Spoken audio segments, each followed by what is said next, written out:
come back and kick your ass. So Yeah. don't. I'm pretty sure this was him going, yeah, I'm not retiring. I'm just leaving here. Yeah. Because, seriously, these guys ain't paying enough now. They gave me a chocolate watch. Yeah.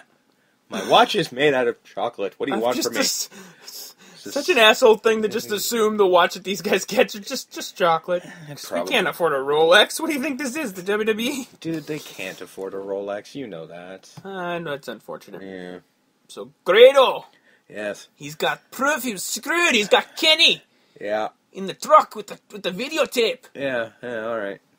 And then Eli Drake and Jesse come out, and they're like, no, you lost, and you suck, and you're fat, and you're everything Mom dresses else. you funny, and all the... And then and then Shira was involved, and then Grado somehow got Eli Drake's King of the Mountain briefcase, and then he ran away, and then I don't get this storyline. I don't know. Apparently, I guess you can just steal briefcases now. Does he turn in? I guess he does, even though he's fired. But I guess we're just going to sweep that under the rug. I guess. Does that mean Billy? I was screwed.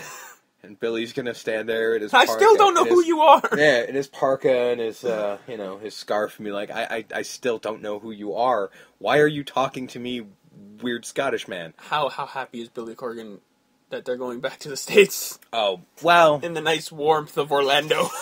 He's probably still wearing a parka. He's a weird dude. He's also very pasty. He's very pasty, and he's been bald since the mid-'90s. Yeah, so Florida doesn't do well for pasty folk. Not necessarily. Although I really don't think he'll be there for the tapings at this point. Oh, no. He's still got a band and doing stuff. He's still on tour, and he'll... Actually, no, they're working on an album now, so I don't think he'll be going to any tapings anymore. No. He's got his actual career to worry about. Yeah. And the main event was Bobby Lashley beating Kurt, and then there was a respect angle, and then he healed out. And now we have a new monster heel. Which was unnecessary, but alright. I can see why they did it. It's TNA. Yeah. So, and the fact that he's actually not retiring. Yeah. Like, if he was actually legit done, like, this was his last wrestling match. He's retiring from TNA, so I feel like it was very unnecessary for him to sort of Lashley to sort of heal out. But he's a business guy. Yeah. I mean, I know, I'm sure, Gotta put the guy over. There's no part of him that was just like, what the fuck kind of deal, but it was just sort of... Because it was a monster. Like, he crushed Kurt. Oh, yeah. Yeah. He crushed Drew McIntyre. He crushed the Wolves. Yeah. And then EC3 comes out and then he backs off because that's the program. Yeah. We got EC3 versus Bobby Lashley, which is why EC3 is probably going to lose them at Hardy, probably because of Bobby Lashley. Yeah. Well, then we'll get the Hardy brothers fighting for the title. We'll have Lashley versus EC3, and Drew's busy with Mike Bennett. Yeah. Or they could go the other way. If they do all of that, that's 3 solid programs. Or they could go the other way. I'm not saying that they're going to change the idea of the matches, but it could end up being that Lashley does win the title, and then they still move on to the program. Lashley can't Matt win the and title. Jeff. Really? Heel Bobby Lashley versus a heel... You know what I meant. Drew McIntyre? Yeah, that's true. Yeah, Drew Galloway? Yeah, that's right. Yeah. Yeah, no, never mind. We could see Jeff Hardy beating Matt Hardy for the world title, which I would think probably happen. I would. And then you can have a monster rap, Bobby Lashley versus Jeff Hardy, which would be a great match. That would be. So, yeah, you can see that. But either way, that's 3 solid programs. And if they go forward with all those programs, you still got the Wolves versus Beer Money, so that's a 4th one. I mean, on paper, everything's good, and, it's just a matter of, not adding too many dumbass segments that try to explain it, which we don't need. That's all. That's all. Lucha. Lucha. Yeah. We'll get to it. But something happened on this goddamn show. And this is saying a lot, because we're talking about Lucha Underground here. Yeah. Was hands down the most ridiculous thing I've ever seen on this program. Yeah.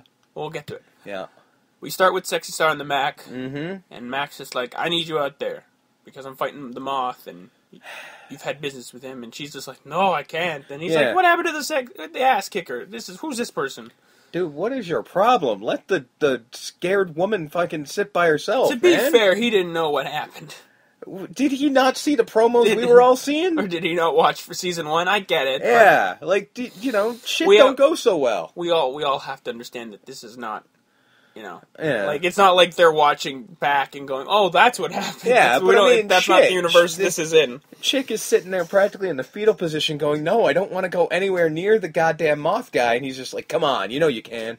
Like, really? Like, she could have easily sat him down for like 10 minutes, explained everything. Yeah. Like, listen, this is what happened. Yeah. Fuck you. Yeah. I'm not going out there. But he got very rapey. She just went, no, I got this, you're right. Yeah. I'm like, no, that ain't the way to go, but okay. So they go out. Mm-hmm. Moth getting ungodly close, just uncomfortably close to Melissa Santos. And I loved the crowd so much for pretty much the second he came out, which was just no means no. Yeah. Just bravo, guys. The fact that Melissa Santos almost broke. Yeah.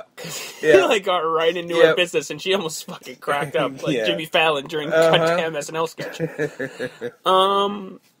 So they fight, Moth and Mac. It's an alright match, nothing special. Yeah, but some music hits. Yep.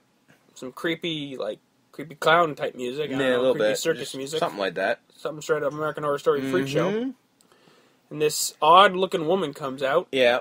In a butterfly outfit that looked like it was made out of people. Yeah. It looked like Buffalo Bill was dressed, her designer. Yeah, she was definitely dressed in the Buffalo Bill, Silence of the Lambs moth outfit. Collection. Yeah. The 2016 collection. Yeah. It definitely put the lotion on its skin and put it in the basket. It was a little fucked up. And, fucking kudos Sexy Star for the acting of just immediately dropping down and just, oh god, no, not again, oh god. Just like, I'm out, whatever this is, I don't want a part of it. And then Wicked Curb Stomp, Moth wins. Mm-hmm. And then he introduces his lovely sister, Mariposa. Yeah, and I believe is the butterfly. I believe so. And fucking. And then she kind of commands Sexy Star to get up, and as Sexy Star's rising, she kicks her in the head. Very brutally, I might add. Yeah. And then Mariposa and the Moth kind of just drift away very creepily. Yep. All right. Yep. I'm sufficiently creeped out. How about you? Yeah, that's some fucked up shit. There you go. Well done. Yeah. Lucha Underground. Yeah. Phoenix promo. Yeah. Basically, everyone wasn't giving me a shot. And like the Phoenix, I'll rise. I'll rise. The usual. Legends can become heroes and all that stuff. Very heroic type promo. Yes. Well done. You're awesome. Yep. Now we get to the thing I'm talking about. Picture, if you will. Jack Evans at the pisser. He did not even get to zip up. Doing his business. Yep. Gotta go, you gotta go. I'm do we really need to see this? But apparently we did, because it held on him for the entire time he was pissing. Fair enough, he pees. Yeah. He finishes. Yep. Didn't wash his hands, which is ew. Well, again, he didn't even get a chance to zip up because they sort of wheeled him around. So well, zip up. I don't think. But he had his wrestling gear on. Yeah, but he didn't. He didn't get a chance to put his piece away. You know what I mean? Like, technically, if he was whipping around, and believe me, I checked, he would be showing brain. Yeah, and he wasn't, thankfully. Thankfully, because I'd say this is a family show, but no, it's not a family show, but it's not that kind of show. So Drago jumps him. Yep. Pushed him against the wall, yells at him, like, you think you're the Dragon Slayer? It's like, God. Yeah. Yes? What? I don't even know how to talk about what comes next. And then PJ Black shows up. Yeah. He's like, I don't have to fight you. He will. Because he cost PJ Black a match. Mm-hmm. And then PJ Black whips out some nunchucks. Yep. And Jack Evans whips out some nunchucks. Where were you holding these nunchucks? That's what he was peeing with. I guess. Mm-hmm. So he has nunchucks. Yep. Drago pulls out nunchucks. Where are you getting? Does everyone in Lucha Underground all have a pair of nunchucks somewhere? Yep, they do. Where does Katrina hold hers? I'll give you 2 guesses. All right, just 2. After that, we're getting into bad places. All I'm saying. If any of you said anything other than her boots, y'all are sick. Yeah. So they just start, Yeah. Well, basically what everyone does whenever in any movie, any TV show, anything where there's nunchucks involved, one thing's gotta happen every single fucking time, and this show did not disappoint. Basically, one of them started whipping around the nunchucks like, hey, look what I can do. And then, of course, the opponent starts whipping around the nunchucks, so doing what I can do. It's a, fellow chucker, eh? You know what I mean? Like, and it went that way. But then, the one that got more ridiculous than the rest of it is all 3 of them just started whipping them around and doing everything. It was a 2-on-1 nunchuck fight. Yeah, it was just but nobody hitting each other with them. No, of course. Just showing all the shit they can do, and you know, it's very impressive. But, like, this went on. Yeah. This was 2 minutes. 2 solid minutes of this shit. And then they finally get Drago down. Yeah. Then the lights go out. And then a light emerges. Yeah. And it is Aerostar. Yes. From whatever time zone he was jumping in. I gotta question Aerostar here. Who's his travel agent? Because he flies through the future and space and time, the Doctor Who, Power Ranger, Iron Man that he is, and ends up in the bathroom. Well, this is where he's needed. His friend, his dragon friend, is in need. I guess so. But we established at the end of season 1 that they're friends, and we will, because they said I'll see you again, my friend. Yeah. And then Drago fired off as a dragon, and Aerostar shot off like a rocket. So they're friends. We've established their team. Yeah, I mean, so this is the time and place, because it looked straight up that they were going to choke it was this dude gangland to death. style. He was dying. It was the end of his life. And then he shows up with glow-in-the-dark nunchucks, because, you know, spaceman. Yes. And then he fucking takes him out, and then PJ's like, let's get out of here, Jack. Yeah. And then Drago thanks his friend, and we get the space dragons. We're gonna get Aerostar and Drago versus PJ Black and Jack Evans in a tag team match, player. And there has to be nunchucks. Oh, you would imagine. There has to be. I want a tag team nunchuck fight. Yes. Please and thank you. I mean, you have to do it now. You teased it. Like, I watched this thing, and I'm like, this show has given us time-traveling spacemen. It's given us living, breathing dragons. It's given us people dying on screen. Yep. It's given us people being undercover co-ops. Yep. But this right is here, the most ridiculous thing they've ever shown. Goddamn nunchuck fight in the bathroom of all places. Yep. It takes the cake. It really does. Like, you don't get any more ridiculous than this entire segment. And this is a shark jumping the shark. Yes. And I want to see it every day of my life. Like, I now truly believe that every member of the Lucha Ground roster, the minute you become a member of the roster, they hand you a pair of nunchucks. I would think so, because, again, they were pulling them out of everywhere. Like, everyone just had a pair of nunchucks. I mean, I always thought that was a Japanese weapon. I guess they're just everywhere now. Yeah. It's a world of nunchucks in that temple. I love life. All I'm saying is Aztec Warfare is 2 weeks from now. And there better be nunchucks. There better be nunchucks. You've established nunchucks. They've established nunchucks, and I can't live in a world without now. You deliver. Cage. The Swolverine.